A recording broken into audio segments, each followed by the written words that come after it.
namaz kılıyor.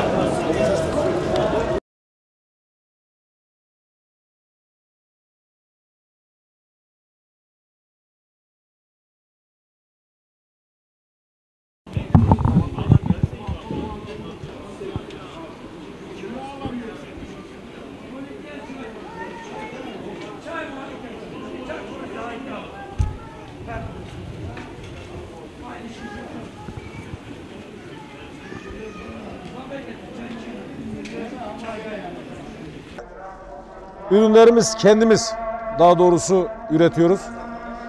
Kendi mallarımızı, bütün komşularım hepsi kendi ürünlerini getiriyorlar. Çok şükür milletimiz de memnun, biz de memnunuz yani. Organik, tamamen organiktir. Yani üzümlerimiz, patates, estağfurullah, domates, biber, patlıcan, bu gibi şeyler bizim sundurduğumuz şeylerdir efendim.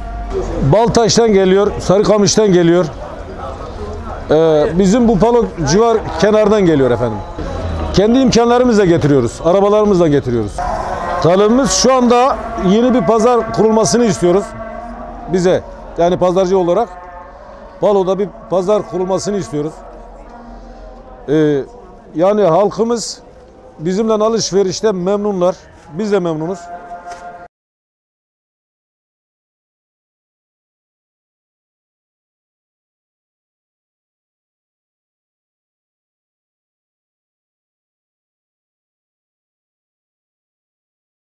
Biz Kekliklere Balkaya köyünden getiriyoruz. Her türlü ürünü de getiriyoruz abi. Üzüm, domates, biber, patlıcan, bal bile getiriyoruz. Elma, her şey mevcut. Vallahi bizim şimdiki ürünlerde bizim ürünler sıkıntısız. Organik ürün yetiştiriyoruz. Kendimiz yetiştiriyoruz. Kendi malımız. Tabii ki iyi mal her zaman değerlidir. O yüzden şimdiki duruma, şimdiki piyasaya baktığımız zamanlar bizim köylü malı her zaman geride kalıyor. Köylü malı geride kaldığı için millet üretimden uzaklaşıyor biraz. Üretimden uzaklaştıkça da hiçbir şey yapılmıyor. Bakıyorsun büyük fabrika sahipleri, büyük mal sahipleri her zaman kazanıyor ama köylü her zaman yerinde sayıyor. Tam aksine geri bile gidiyor. Evet, gördüğünüz gibi yol caddesinde yapıyoruz işte.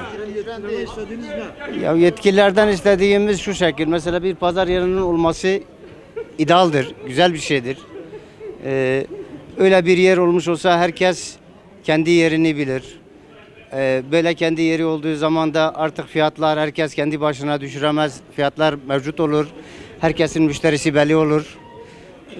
O yüzden bizim büyüklerimizden beklentimiz budur. Üçdeğirmeler Köroğlu mezrasından haftanın pazartesi, cuma günleri burada pazar yerine malzeme getiriyoruz. Sebze, domates olsun. Yani fiyatlarımız gerçekten bu yıl çok düşük. Biberi 1 lira getiriyoruz. Domates 1 lira. Yani bazen 1 lira vermemize rağmen daha da aşağı talep bulunuyor bayanlar. Yani biz gerçekten bizi kurtarmıyor bu şekilde.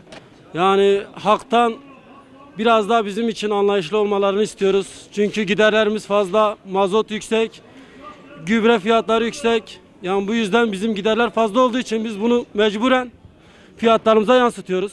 Ya tabii ki şu an araba geliyor, 2 tane araba yan yana girmiyor, müşteriler geliyor, sıkışıyor. Bu tarafa git, BİM'in arabaları geliyor, malzemeyi sabah. Yani pazartesi, cuma günleri belediyeden talebimiz. Gerekirse burayı kapatsınlar, sadece pazarcılara açık olsun.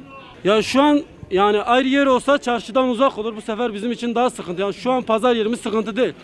Ama böyle herkesin ulaşabileceği bir yer olsa tabii ki de isteriz.